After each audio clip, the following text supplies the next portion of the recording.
Buenas tardes, mi nombre es Alexander de Colección Grande del grado octavo G y el día de hoy vengo a explicar la literatura contemporánea. Lo primero que vamos a explicar cómo era el mundo durante la época contemporánea. Durante la época contemporánea pasaron varios sucesos como la Primera Guerra Mundial, que duró de 1914 a 1918. Y también ocurrió la Segunda Guerra Mundial, que ocurrió en 1939 hasta 1945.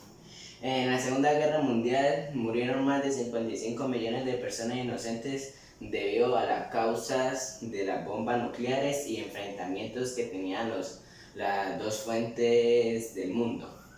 Ahora, debido a estas guerras se crearon organizaciones como la ONU, que significa Organización de Naciones Unidas, que lo que sirve es para defender y proteger al país para estar en paz. Para el año de 1960 hubo una sacudida o protestas hacia los presidentes de Estados Unidos debido a que las personas se quejaban porque los negros no tenían los mismos derechos, no tenían la misma convivencia que los blancos, ya que en Estados Unidos las personas eran muy racistas con los negros. Y por eso hubieron varias protestas hacia el presidente, hacia el gobierno de los Estados Unidos, para que los negros tuvieran los mismos derechos que los blancos, tuvieran todos por igual.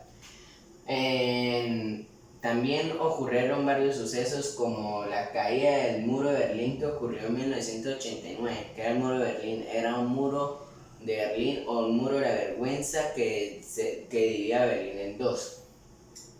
También se disolvió la Unión Soviética el 1 de enero de 1991.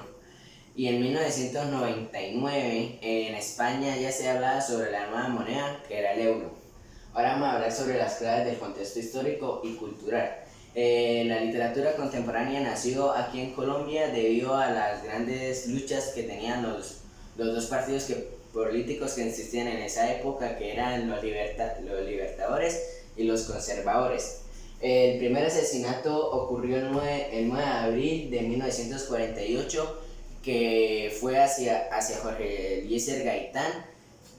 Fue un golpe muy bajo, muy violento del grupo político Los Conservadores.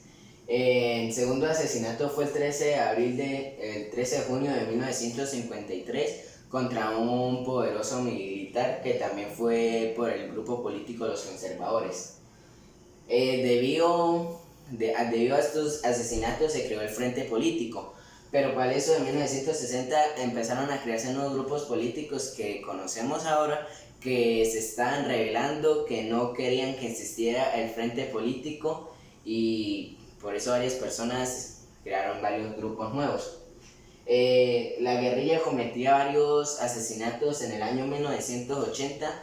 Iba a las escuelas públicas y privadas y asesinaban a los estudiantes. Por eso había muchos enfrentamientos entre la guerrilla y el ejército. En el siglo XX, a finales del siglo XX, hubieron varias peleas políticas por el dinero, los partidos y las cosas ilícitas que pasaban con los narcotraficantes. Ahora vamos a hablar sobre la literatura contemporánea. Inició en el año 1940 y todavía se da. ¿Qué era la literatura contemporánea? Que sean nuevos avances tecnológicos y cambios continuos de la sociedad, cultura y política. La literatura contemporánea se basa en la vida real, pero en las obras se utilizan hechos ficticios que se basaron en la vida real. ¿Cuáles son los puntos de partida? Se basan en hechos reales para crear obras ficticias, o algunas son reales. ¿Cuáles son las obras más notables de la literatura contemporánea? La más notable es la de 100 años de soledad de Gabriel García Márquez, la cual obtuvo el premio Nobel en el año 1810. Una de las más notables, Matar a un risueño de Harper Lee, La rebelión en la granja de George Orwell, Los extraños en un tren de Patricia Highsmith, Los santos inocentes de Miguel Delibes, La casa de los espíritus de Isabel Allende y La nada de Carmen Loreff. los temas contemporáneos, la ciudad. La ciudad es donde se dan los hechos históricos y hasta en algunos casos la ciudad puede llegar a ser un personaje.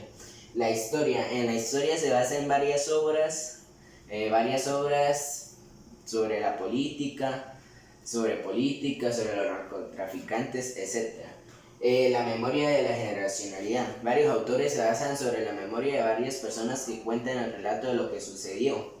Y el arte, que puede ser la música, la escultura, la artesanía, entre otros. Y los géneros contemporáneos, que son la novela, la poesía, el cuento y el ensayo. Muchas gracias por su atención.